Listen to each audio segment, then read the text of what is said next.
I'm Lixia Zhang giving a talk because the students do the work and professor give the talk. But except that, we also have a great collaborator from Cisco. I really enjoyed the talk before me.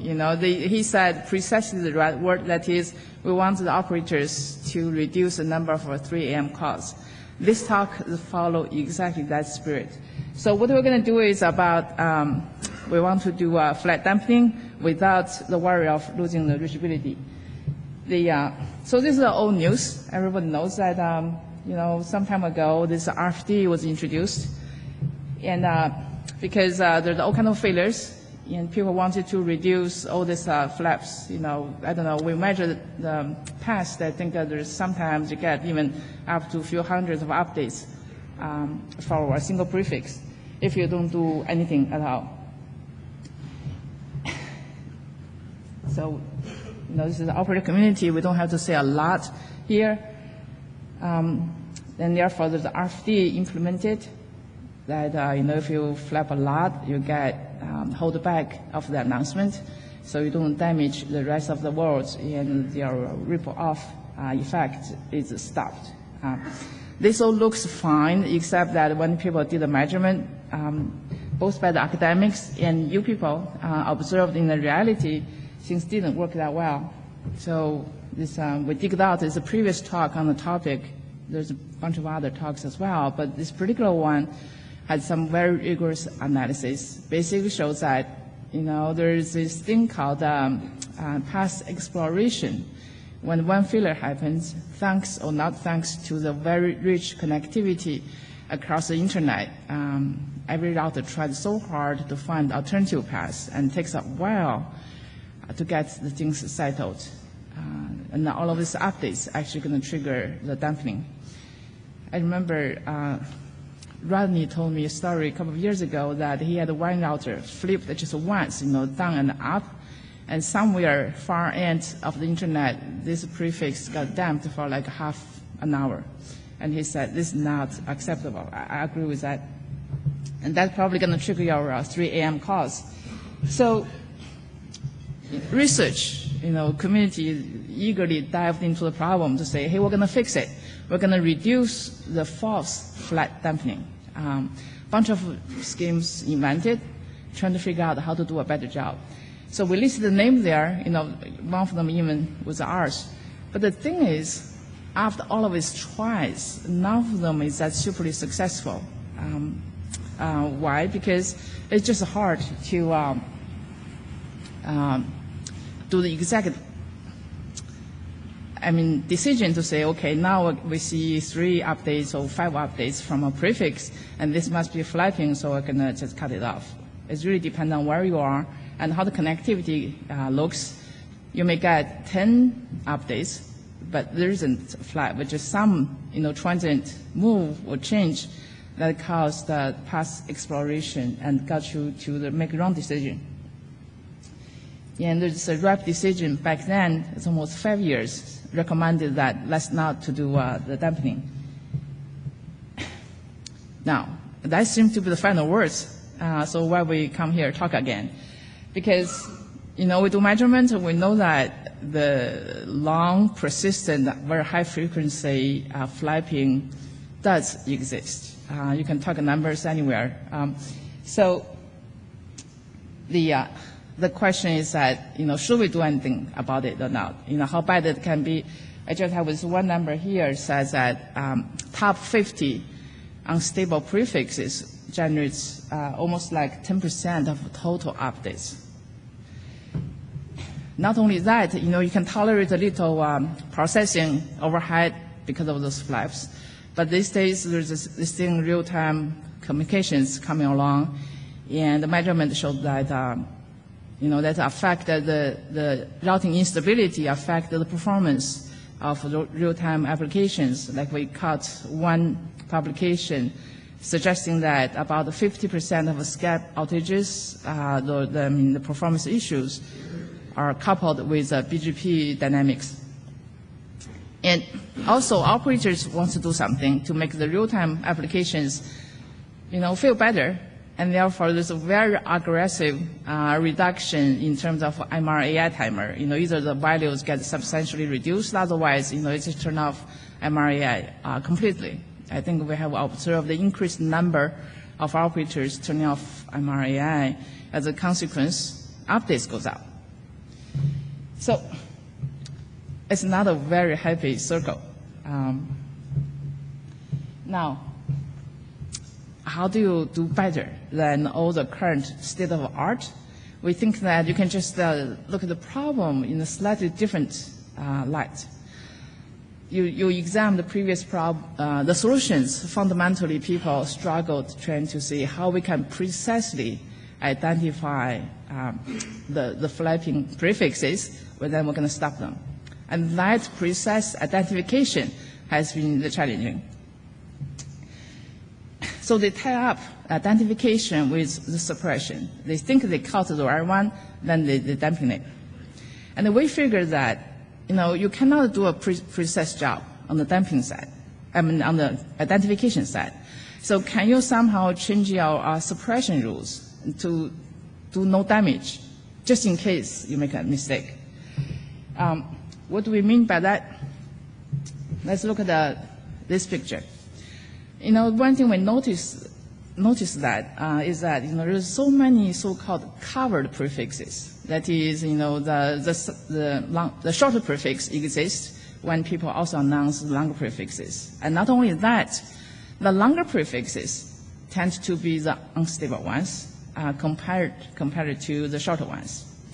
Besides this covered versus covering prefix, there's also kind of alternative paths to an unstable prefix. And very often you find out the alternative path is stabler than your most preferred path, which is flapping back and forth. So to give you a illustration of our ideas, this was we think about different sub prefix groups. You think about the whole square I showed up there. It's like a total prefix space. Then the red circle is really the set of unstable prefixes. I said the picture wasn't drawn to scale. Hopefully we didn't really have that big percentage of the unstable prefixes. This is just for the illustration. And then the yellow circle represents whatever the best algorithm you can use to identify those unstable ones. And you can see that they are not really overlapping. With whatever the best thing you want to do, there are always unstable prefixes maybe you missed. That's perhaps the smaller percentage. But you can see this overlapping area between the red and yellow. There's a large percentage identified by the yellow. The false identification is not really right. And those are the areas that's potentially, if you do dampening, and you really damaged the good prefix that shouldn't have been damped, and they lost reachability. The blue circle is the thing we identified. We say that, look, guys, there is so many prefixes out there. They either have alternative paths, otherwise they have a more stable covering prefix. So what if, given that we cannot do the best identification of unstable prefixes, can we just damping those? That is the overlap between the yellow and the blue. Okay, when we do that, we can guarantee, in case we guess the wrong, that would be the overlap between the yellow and the blue, but outside the red area. We don't really do much damage. The reachability is number one, and we are sure that. That's the thought.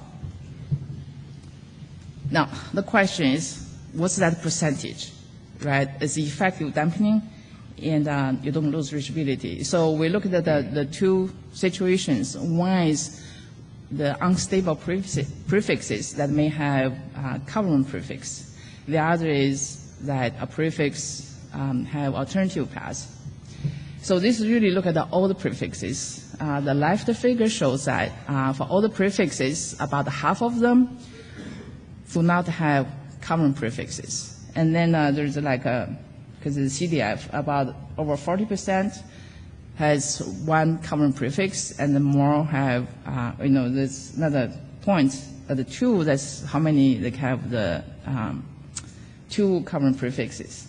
The red figure tells that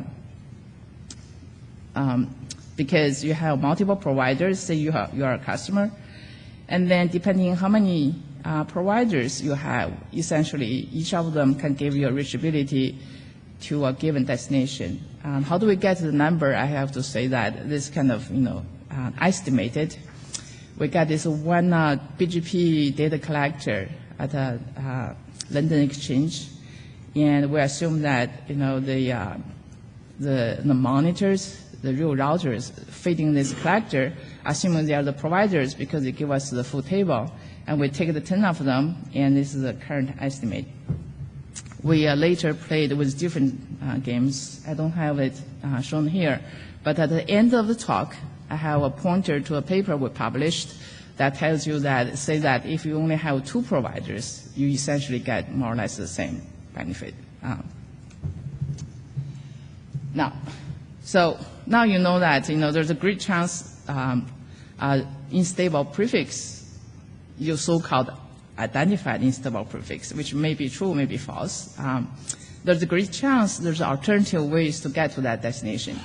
So what we do now is that take the best RFD scheme that has the highest accuracy in identifying unstable prefixes. This is somebody else's job. We'll take whatever solution other people developed. All we have done is to add this reachability check before you do the suppression. What you do is you get this prefix, you see that does this have an alternative path? We call it protector path. If so, you can dampen it. But then you have to think about the worst case. Say that you have a prefix, longer one, /24 covered by another /20. You say, okay, this is /24 seems to be flapping. Let's stop announcing it because there is a /20 covering it. But prepare for the worst case. What if this /20 is withdrawn? So in that case, then we'll decide to release this so-considered unstable prefixes because our goal is reachability first. We don't want to just sacrifice reachability because it may generate some small number of more updates.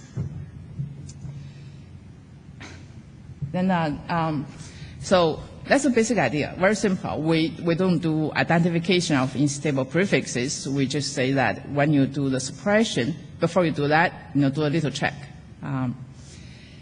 And for those identified unstable prefixes, if they don't have a protector routes, don't suppress them.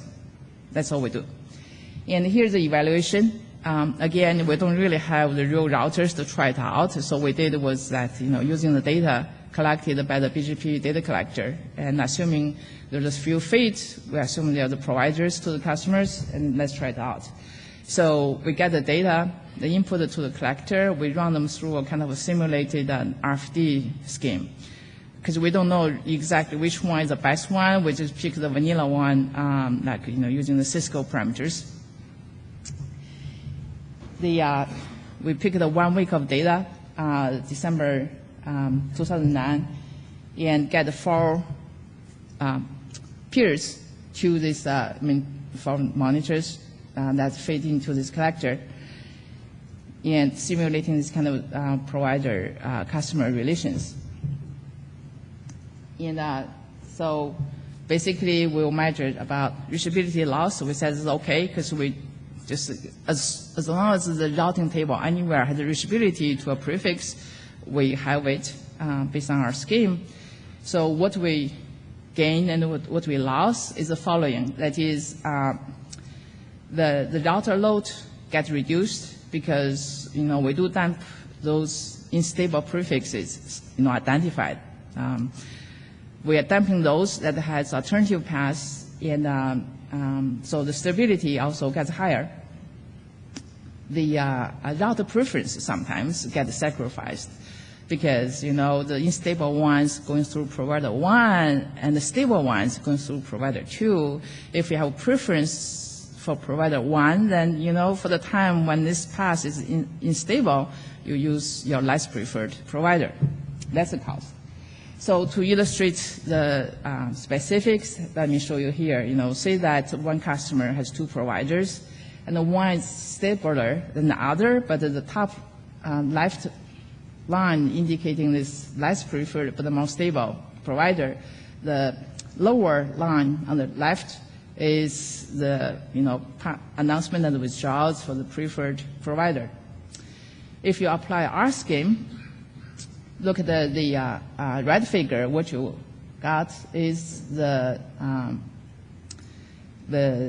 top one that decides that, okay, as far as the reachability is concerned, you do what's well as without RFD. As far as the routing changes is concerned, you can see that little triangles represent every routing change. You can see that the first line actually is no dampening, and the last line is our result. The middle line is the vanilla RFD. So you see the bottom line has fewer route changes, and the reachability is as high as without the dampening. And here is a more clear picture on the reachability preservation. If you do vanilla dampening, the bottom line shows, what's the reachability losses. We give some rough percentage there, like 3% of the prefixes that got damped during that week lost the reachability for 10 minutes. And I think the top ones lost for several hours. But if you do our scheme, this slightly different version, the Reachability Guard versus Reachability Guard together with early release, they more or less burn up the reachability to the total 100%. And also, your router load will be reduced. This is the updates reduction. The rightmost line represents no dampening. That's how many updates you may get. And then the R scheme give you a result more or less, close to you do vanilla dampening. So in terms of the updates reduction, we do almost as good. And only a little more than the vanilla dampening in terms of number of updates. But if you look at the number of next hop routing changes, then we do substantially better than the vanilla dampening. So the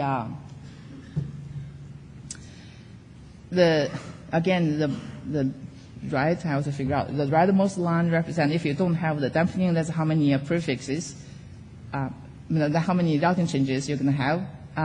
Then if you do the dampening, that's the leftmost line. And we are more or less overlaps with the vanilla RFD, with a little variation that's slightly departed from that. Essentially, we're seeing that, you don't have reachability losses, but you get almost the same gain in terms of the updates reduction. And then also you gain in terms of routing reachability compared to no dampening. So it's really kind of most of women's situation. The one cost you pay, like I mentioned earlier, is about route preference. If your less preferred provider has a stable path, you may get onto that path for some time period when your most preferred ones was going through this kind of flapping situation. So this result is based on this one sample point we got from the London exchange point.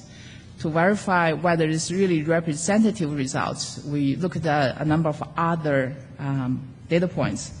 So I think that here is the table showing the data collected from other collectors. You can see that the number more or less close. There are some little variations. But the point I want to make is that, for one, we guarantee you the reachability as long as the routing table gives you. And second is that the reduction is really is worth doing. This is a percentage of the total number of updates you received. You know, you think about, would you like your router get, you know, a quarter or 1/5 less routing updates? I think that's a great gain. And also in terms of the route stability, we also improved significantly. And then the real-time applications, I think, are going to like that. So to summarize, it's a very simple scheme to guarantee the reachability, and yet we get almost very close to the vanilla RFD reduction in terms of the routing updates. And we offer really a much better trade-off between whether you just turn on RFD versus whether you turn off RFD. Okay, because turn on, you may have the loss of reachability. You turn off, you suffer from routing instability and also, increase the router load. Not only that, like I said, we don't really do the instability prefix identification. Whatever the greatest scheme you have, use it. We just add a little checking when you decide to do suppression. So I want to make it very clear about that. We are not just developing yet another brand new RFD scheme. This was very often the first question people say, oh, just another RFD. And I want to tell you, no. We just do a patch for whatever your favorite RFD, if you have one, to make it guarantee reachability of the prefixes being down that seem to be unstable. And this, academically speaking, of course, we only talked about the gains. There's a little loss in terms of preference, but there's a bigger concern, that is how easy this would be to really implement. That is a question for other people to answer. So for more details, I put on there the pointer to a paper we actually presented last year at some conference that gets you a lot more data and a more detailed description.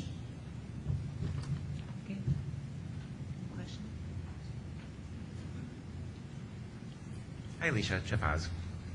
So I think this is implementable. I think having these numbers is a really good thing. You've been wanting this sort of thing for a while. The one question I have that might be in your numbers but not talked about in your slides is, for these more specific covered prefixes, have you done the fate sharing analysis to see, are these more specifics actually within the same network as the less specific? No, we haven't done that one. So one of the things I'd suggest as a follow-on to this paper, which is really important, it's often the case that these more specifics are, being leaked out for traffic engineering purposes or other things. We identified those cases, yeah. But it's also the case that occasionally customers will wander away with a portion of your address space and live elsewhere on the network, and unfortunately suppressing that more specific in the case where the less specific network isn't providing transit to it anymore can cause them problems. So it'd be interesting to see that explored further in your work. Thank you. We'll do that.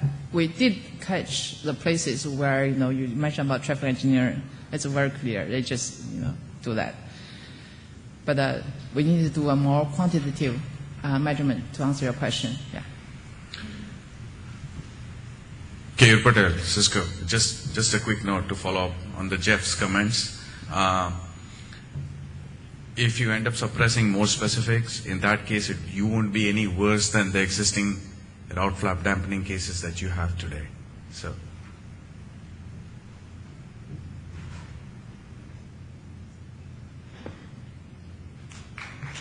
No more questions? Thank you.